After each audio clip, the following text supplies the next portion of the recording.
Will you come to the bar I have shaded for you? Your bed shall be of roses bespangled with the dew. Will you come to the bar? Will you come to the bar? It is a pleasure to welcome those in attendance on this commemoration of the Battle of San Jacinto by the symposium. We were married on a Saturday morning, and we took a bus Saturday afternoon to San Antonio, spent the night in the David Crockett Hotel, and Sunday morning we got up and went on to Houston. So our honeymoon lasted from Saturday afternoon to Monday morning. So Mr. Hill said, well, we could either bring in outsiders who wouldn't know anything about Texas history, or we can hire native-born Texans and let them learn on the job. So that's what we did. We learned on the job from the descendants of the people who took part in the battle. And you can't get any closer to the source than that. And of course, Lou Kemp had hired Mrs. Lillian Spell to go to the Texas State Archives in Austin and transcribe the applications of each of these veterans for their pension. And then from that, he wrote biographies of each of the 700 people, and that's what he used in his book. And then he sent all that out to the monument, and I had the secretary to transcribe it all, then I read proof with it all, with her. So that's why I know about the Battle of San Jacinto. I first received the material from the descendants of the participants in the battle. I issued the receipt for whatever was brought in. And there were things like Sam Houston's dictionary, which had a deletion for the word temporize. This is out with it, he marked through it. There were his moccasins. There were manuscripts, of course. The most fascinating to me was when Mr. Hill brought in 4 thick manuscript-bound volumes, each one about 1 inch to 2 inches thick, 3 of them in Spanish, and 1 in Latin, of the negotiations conducted by the Catholic Church to beatify and canonize Fray Antonio Margil de Jesus.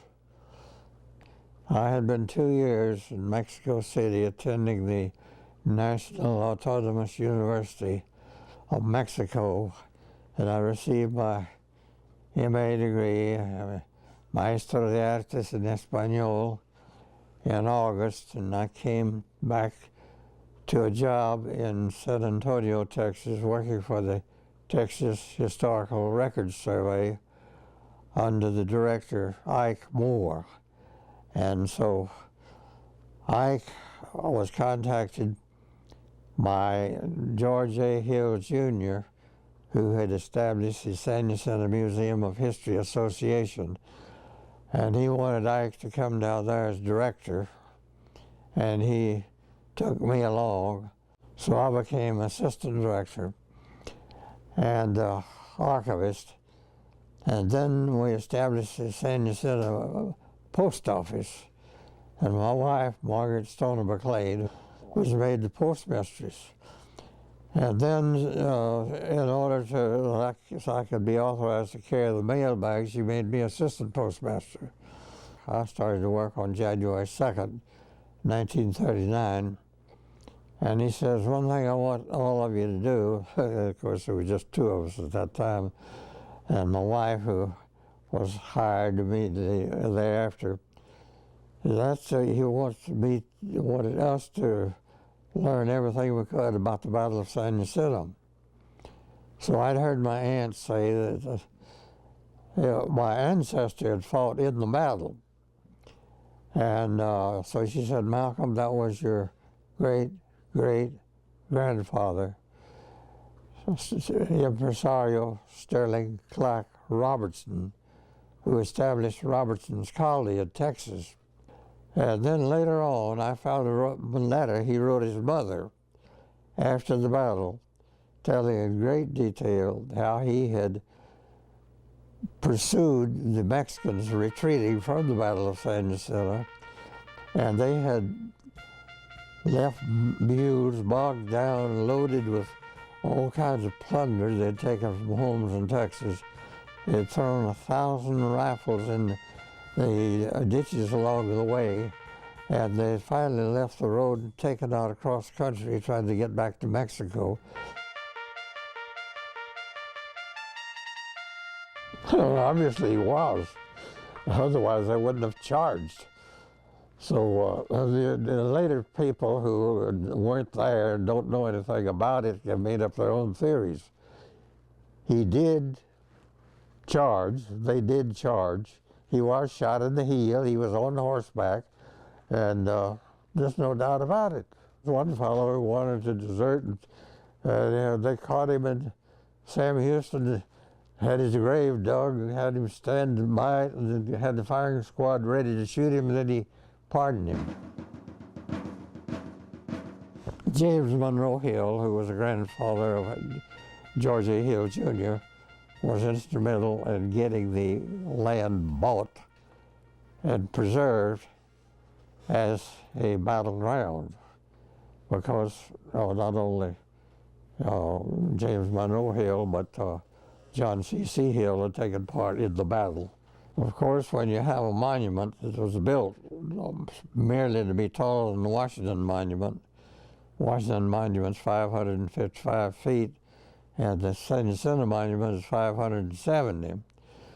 They gave no thought to what would be inside it. So it stood there for 3 years, empty, unused, and they had to pay a caretaker because it was Clyde quarter. Because if you turn off the ventilation system, mildew pops out on the walls, 4 inches long, and when you turn the fans back on, it undulates like a wheat field. And so the only person there to open the monument was Margaret and the elevator operator, and they went out and opened those huge bronze doors, and there were all the sons of the Republic of Texas, the daughters of the Republic of Texas, and the emissaries from all the learned institutions of the United States and foreign countries. And so that's how we opened the San Jacinto Monument. Somewhere there's a little miniature here of the monument over there somewhere. Harold Westby brought them out, and we started selling those. That's the first souvenirs we sold.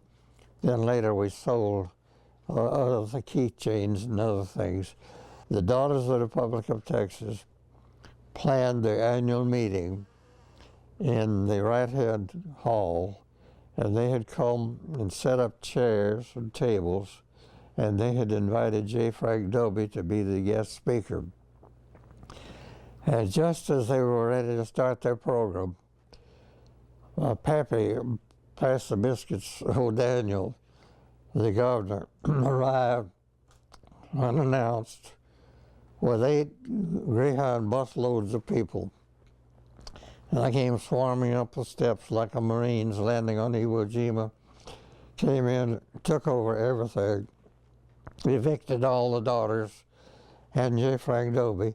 And Pappy O'Daniel had come out there because the Texas senator to Washington had died in office, and he wanted to appoint General Andrew Jackson Houston, son of Sam Houston, to replace the senator in Washington. And they had the sword that had been owned by Sam Houston, and it had been passed on down to the Sons of the Republic of Texas. And they gave it to Hobart Houston to use in dubbing me as a Knight of San Jacinto. But he was way along in years, palsied, and he had that sword with the edge toward my jugular vein, and trying to dub me a Knight of San Jacinto. They got closer and closer to my jugular vein. Finally, he got it down on my shoulder. People found a few artifacts. For instance, one thing turned into me was something with an M on it. And I was told that was for the Morelos Battalion, which was a unit of Santiago's army. Another one was what was turned into me as a crucifix. And I put a label on it and put it in the case. And the main thing is to assign each student an oral or written paper that will send them to the library and get them familiar with the source materials, which means before they do that, they have to find out books for the librarian to order so the books will be there when the students go.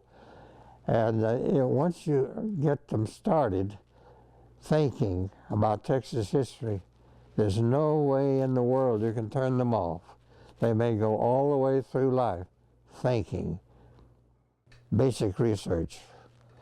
First step would be to start 2 bibliographies. One, Texas contemporary accounts of the Battle of San Jacinto, and the Mexican or Spanish contemporary accounts of the Battle of San Jacinto.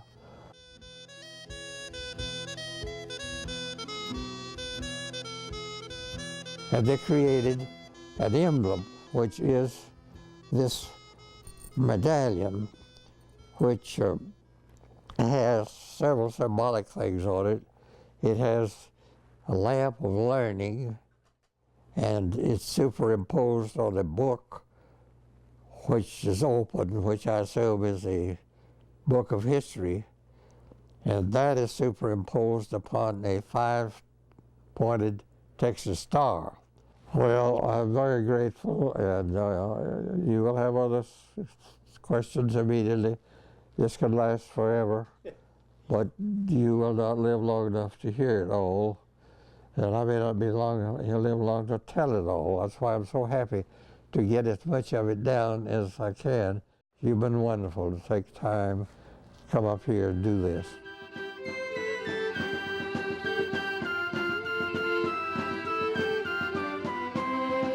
Will you